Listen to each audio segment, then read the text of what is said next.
কয়েকদিন ধরে মনটা চাচ্ছিল একটু আনারস খাওয়ার জন্য, কিন্তু বাজারে যাওয়া হয় না আর আনাও হয় না। কিন্তু এমনই একটা আনারস আনছি যা বলার মতো না, একদমই মিষ্টি না আর এমনই পাইনসা যা মুখেই তোলা যায় না। পরে কি করব ভাবলাম যে না, শরবত বানানো যাক।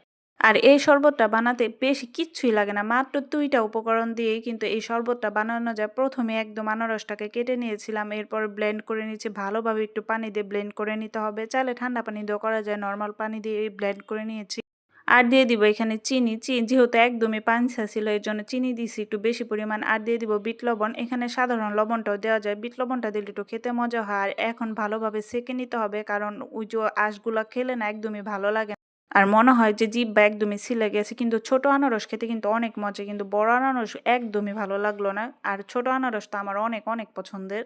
আর এই যে এখন ছেঁকে নিব, আর ছেঁকে নেওয়ার পর দেখো কালারটা কি সুন্দর হয়েছে, আর খেতেও কিন্তু অনেক মজা হয়েছে। তোমরা একবার হলো এই আনারসের শরবতটা খেয়ে দেখবে, এত ভালো লাগবে। মানে দুপুর টাইমে খেলে তো অনেক ভালো লাগে, শরীরটা একদম ঠান্ডা হয়ে যায়, মনটাও ঠান্ডা হয়ে যায়।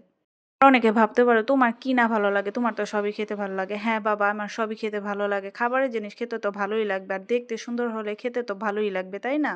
আর এরকম সুন্দর সুন্দর সব ভিডিও দেখতে হলে অবশ্যই কিন্তু আমার পেজের পাশে থাকতে হবে, বেশি বেশি লাইক কমেন্ট শেয়ার করতে হবে। আর যারা ফলো দাও না এখনই বেশি বেশি করে ফলো দিয়ে পাশে থাকো তো।